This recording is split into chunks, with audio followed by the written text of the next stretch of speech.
Arkadaşlar merhaba. Burak Doğan Paranormal'den ben Burak Doğan. Kanalıma hoş geldiniz. Bugün Hümasül ablanın ablasının evindeyim. Neden buraya geldim? Çünkü Hümasül ablanın yeğeni yanımda. İsmi Sümbül. Öncelikle hoş geldin diyorum. Hoş bulduk. Bugün neden bir araya geldiğimizi birazdan açıklayacağım arkadaşlar. Ama onun öncesinde videoyu yeni izleyenler varsa eğer bu videoyu daha iyi anlamaları için diğer videoları yani cinle evli kadın Hümasül'ün bütün videolarını izlerlerse eğer neden buraya geldiğimi daha iyi anlayabilecekler. Abone olmayanlar da abone olursa memnun olurum. Şimdi arkadaşlar biliyorsunuz Hümasül ablaya bir büyü yapıldığı söylendi bir büyücü tarafından. Ve geçmişte Hümasül ablanın nerede oturduğu, nerede yaşadığı ve kim Hümasül ablaya büyü yapan kimdir? Bunu tam söylemese de çok yakınından biri olduğunu iddia etti büyücü. Ve bu olayları biraz istişare ettik Hümasül ablanın ablasıyla. Daha sonrasıyla da yeğeniyle irtibata geçtik. Çünkü geçmişte Hümasül abla İstanbul'da yaşamadan önce yeğeniyle beraber yaşıyorlarmış. Kendisi Kıbrıs'tan geldi. Şimdi kendisine sormak istediğim bazı sorular var. Ve Hümasül ablanın geçmişiyle alakalı. Yani bu cinlerin musallatına uğramadan önceki hayatıyla alakalı da biraz bilgi alacağız kendisinden. Konuşacağız. Şimdi Sümbül Hanım sizle yaşıyordu. Doğru mu? Evet, benimle yaşıyordu. Yaklaşık 10-12 sene öncelerinde. Peki bir şey soracağım. Bu sizle yaşadığı dönemlerde nasıldı? Yani şu anki gibi miydi yoksa geçmişteki hayatı nasıl bir yaşantısı vardı? Nasıl bir görünümü vardı? Şu anki gibi değildi. Bakımlıydı. Hı hı. Gezmeyi tozmayı severdi. Kuaförüne giderdi. Günlük rutin işlerine bakardı. İşlerini hallederdi yani. Ama sonradan çok değişti. Yani ne oldu da bıraktığım değişti? gibi değil. Ne olduğunu bilmiyorum. Cinler musallat oldu falan dediler. Yani bu son olaylardan dolayı biliyorsunuz siz de ben gelmek zorunda kaldım. Yani cinler olabilir. Kur'an-ı Kerim'de cinler geçebilir. Fakat ben teyzemin bu şekilde bir şey olduğuna inanmıyorum. Yani ben Cinlerle alakalı olduğuna mı inanmıyorsunuz? evet Hı hı. inanmıyorum. Anladım. Olabilir. Peki bir şey soracağım. Sizle yaşarken Evet. nerede yaşıyordunuz birlikte? Kıbrıs'ta yaşıyordum. Kıbrıs'ta yaşıyordunuz. Peki Kıbrıs'tan Türkiye'ye gelmesinde hani ne oldu da geldi buraya? Bir anda geldi, bir anda terk etti. Yani Bir şey Anladım. söyledi mi? hiçbir şey söylemedi. Yani şu anda da çok değişmiş gerçekten. Hı hı. Yani ben şoktayım. Ama ona şizofreni teşhisi konuldu bir ara.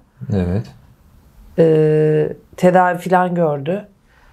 Ama sonra bu cin olayları falan kimse demeyeyim de ben inanmadım açıkçası. Ben hastalığından dolayı yaptığını düşünüyorum. Yani halüsinasyon gördüğüne falan inanıyorum. Pardon. Önemli değil. Ama şöyle de bir şey var. Biz kendisinin evine gittiğimizde işte kaybolma ya da diğer paranormal olaylar da yaşadık. Ve bunun ilk intihar olayı, Hümasül ablanın Evet. intihar olayı ilk videoda bahsetmişti işte intihar ettim, intihardan sonra böyle oldum diye. Daha sonrasında bana ulaşan büyücü de intihar sebebinin ona yapılan bir büyü olduğunu söyledi. Yani Hümasül ablaya bu büyü yapan büyücü de kendisiymiş bana yazan. İntihara sürükleme niyetiyle yapılmış ve çok yakını tarafından yapıldı dedi. Yani size göre Hümasül ablaya büyü yapmış olan kim olabilir? Yani var mı tahmin yürütebileceğiniz biri? Ya benim şu anda yok. Hani aileden Hümasül teyzemle bir düşmanlığı olan yok açıkçası benim bildiğim. Ailede devam edin. Fakat ben şuna bağlıyorum. Kendisi şizofreni olduğu için yani benim gözümde öyle doktorlar ne diyorsa ben ona inanıyorum Burak Bey. O intihar olayında da kendisi bir mevsim geçişlerinden dolayı rahatsızlandığını yani manik ya da depresif olabilir diye falan düşünüyorum. Yani çünkü Kıbrıs'ta onu görseydiniz şu an siz de inanamazdınız. Yani Şu an. Kıbrıs'taki yaşantısıyla şu anki Hümasül abla arasında hiçbir Dağlar benzerlik kadar yok. fark var. Hadi ya. Peki Hümasül abla Türkiye'ye döndü Kıbrıs'tan buraya döndükten sonra sizi hiç aramadı mı bir daha? Beni hiç aramadı. Hiç yani ben annemden hani bilgi alıyorum. Bir de sizin bu şu anki yaşadığı evde teyzemin olan olaylar tüyler ürpertici açıkçası. Ama ben bilmiyorum, kendi halüsinasyonları diye düşünüyorum Burak Bey açıkçası. Anladım. Yani Hümasül abla anladığım kadarıyla size göre ailede ölmesini isteyecek kadar ondan nefret eden birisi yok. Hayır. Yani bizim aile geniş bir aile, kalabalık bir aile. Fakat düşünüyorum, çok düşündüm bunu. Dün de düşündüm. Hayır, öyle bir aklıma gelmiyor. Öyle bir aklınıza gelmiyor. Peki bu büyücünün yalan söyleme ihtimali var mı sizce? Ay var tabii, yani ben öyle şeylere inanmıyorum, büyü falan.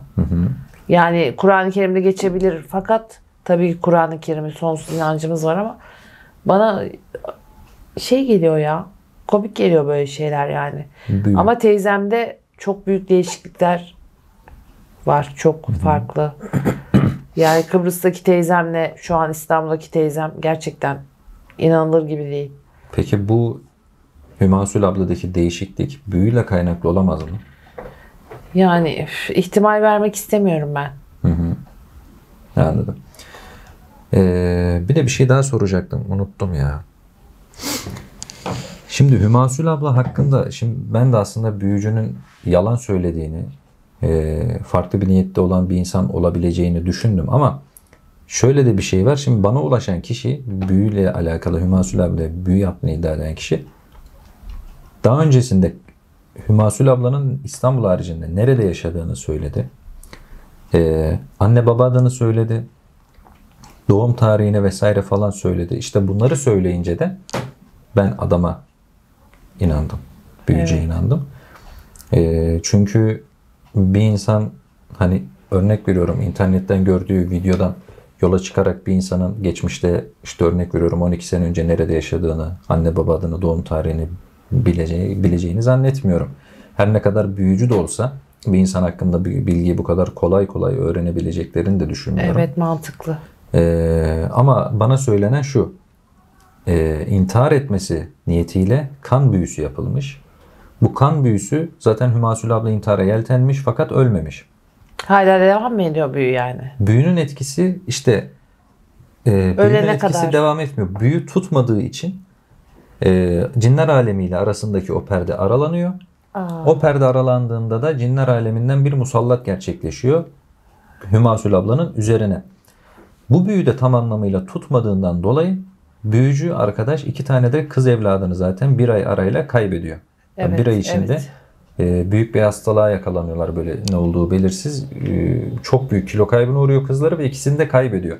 Hani büyücünün bana ulaşma sebeplerinden biri de aslında şu: bu büyünün etkisiz oluşu, yani tam manasıyla yerine gelmeyişi büyücüyü de aslında zor duruma bırakmış. Kızlarını kaybetmeyi vesaire falan.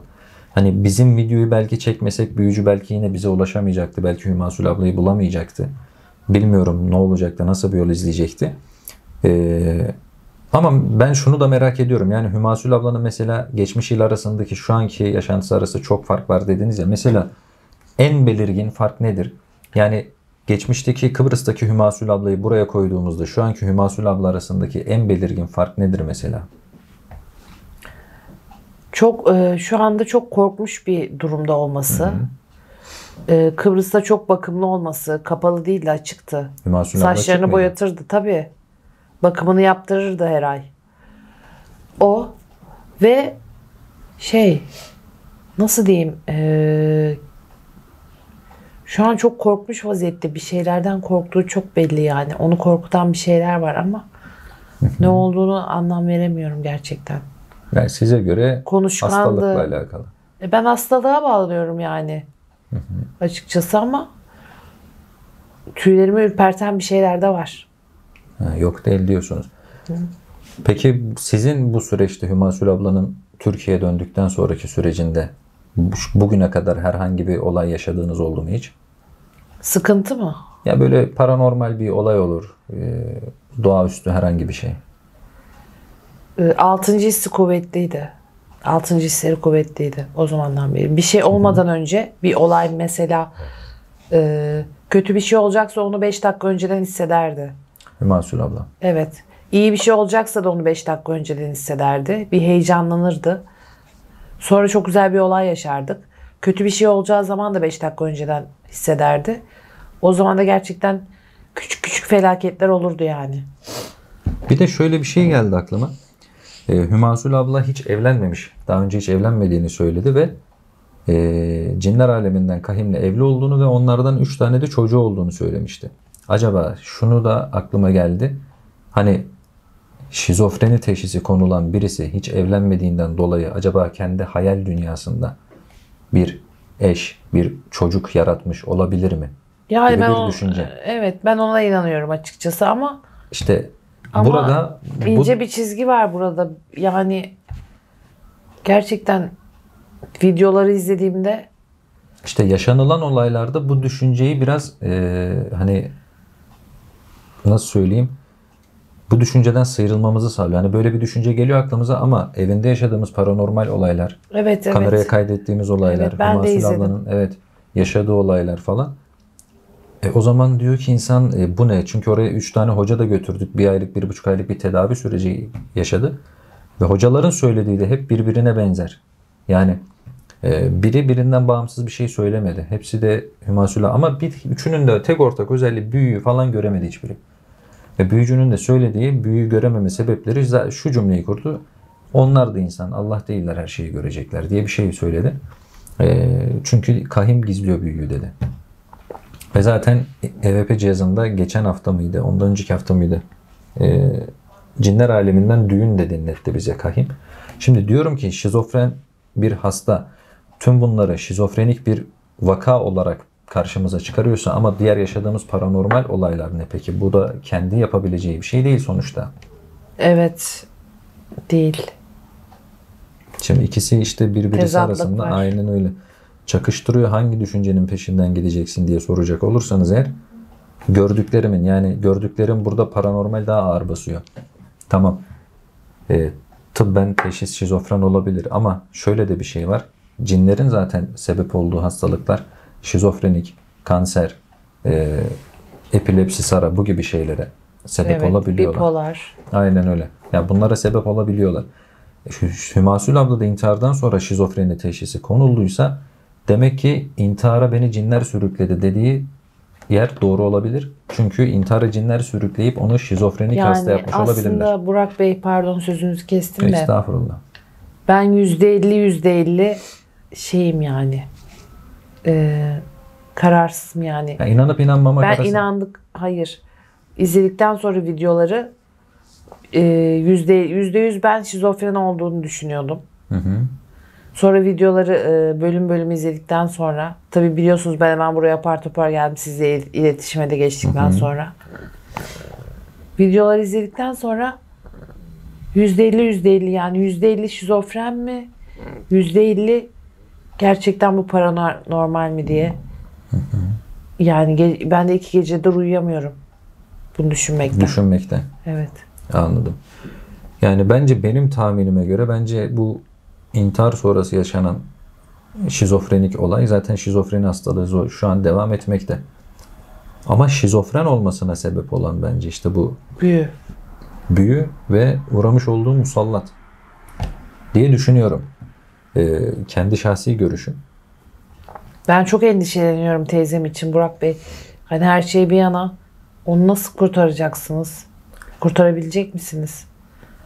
Yani o konu hakkında şimdi elimizden geleni yapıyoruz. Ben olayım, diğer irtibatta olduğum hocalar olsun. Zaten bir tanesi hatta bu süreçte kalp krizi geçirdi. 3 gün falan hastanede yattı. Yani nasıl iyileşir? Büyücünün söylediği birkaç yöntem var. Onu yapmaya çalışacağız ama açıkçası onun söylediğini de yapıp yapmamak arasında gidip geliyorum. Çünkü hani neden güveneyim, neden yapayım? Büyücünün bundan ne gibi bir şeyi olacak yani? Ne gibi bir fayda sağlayacak? Sonuçta iyiliğini istiyorsa eğer zamanında ona bu kötülüğü neden yaptı diye de düşünmüyor değilim. Peki bizim aileden biri bunu yaptıysa büyücü bunu bilmiyor mu? Kim olduğunu Biliyor. söylemiyor mu? Kesin. Söyleyemem diyor işte. Büyücü kim olduğunu biliyor. Yaptıran o çok yakınından birisi diyor. Allah. Yaptıran Ama da- yıllar önce en yakını bendim. Ve biz onunla arkadaş, teyze yeğen gibi değildik ki, arkadaş gibiydik Kıbrıs'tayken. Ama işte siz Kıbrıs'tayken bu Türkiye'deki akrabalarından, yakınlarından, çok yakınlarından biri yapmış olabilir. Yani kalabalık bir aileyiz. Benim aklıma şu an Hümasül. Teyzeme de sormuşsunuzdur eminim. Hani husumetli biri var mı aileden diye sordunuz mu bilmiyorum da. Yanlış hatırlamıyorsam sordum. Yok dedi herhalde. Yani Hümasül ablanın da tahmin ettiği biri. Ama şöyle beklediği olabilir. biri yok. Şöyle olabilir. Kıskanılıyor olabilir. Çünkü o çok güzel, bebek gibi bir kadındı. Kendine bebek gibi bakardı yani. Acaba kıskanıldığı şeyine kapılmam sizce doğru mu bilmiyorum da. En fazla o Hümasül geliyor ablanın aklıma. eskiden eskiye dair hiç fotoğrafı bulabilir miyiz? Ablasında var mıdır? Onu bir araştırayım ben. Tamam. Onu buluruz. Bunu bir araştıralım, bulursak hatta geçmişe bir dahaki videoda şey yapalım. Hümasül ablanı geçmişte gayet bakımlı, şu anki halinden eser olmayan bir kadın. Bunları da izleyenlere gösterelim. En azından Tamam, görsünler. onu ben bir toparlayayım aileden fotoğrafları. Tamam, olur. Tek tek siyah beyazlı fotoğraflar var çünkü. Olur, siyah beyaz olur, şey olur. Hani en azından şunu görsün insanlar. Bir büyü bir insanı nereden nereye ne şekilde getirebiliyor, nasıl değiştirebiliyor bir insanı. Hem izleyenler de bunu görmüş olabilir. Hümasül'ün de zaten ezelden beri kendini bildi bileli bu halde olmadığını da çok net bir şekilde görmüş olurlar. Evet. Arkadaşlar öyle yapacağız. Bir dahaki videoda Hümasül ablanın fotoğraflarını alacağım. Geçmişte açık gezen, gayet bakımlı, modern bir kadınmış kendisi ve işte bu İstanbul'a dönüyor aniden. Kıbrıs'tan İstanbul'a döndükten sonra zaten intihar eylemi içerisinde bulunuyor ve sonra o gün bugündür de 12-13 senedir Hümasül abla böyle. Bu halde.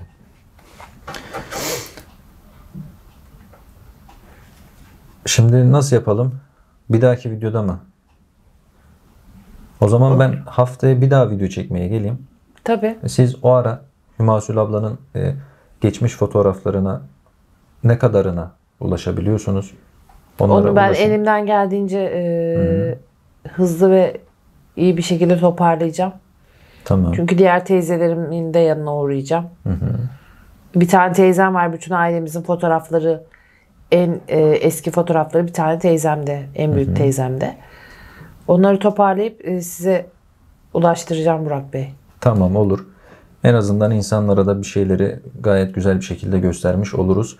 Hümasül ablayı büyü yapanın da kim olduğunu bilmiyorum. İnşallah bu süreçte bir şekilde buluruz. Bulmaya çalışacağım çünkü. İnşallah.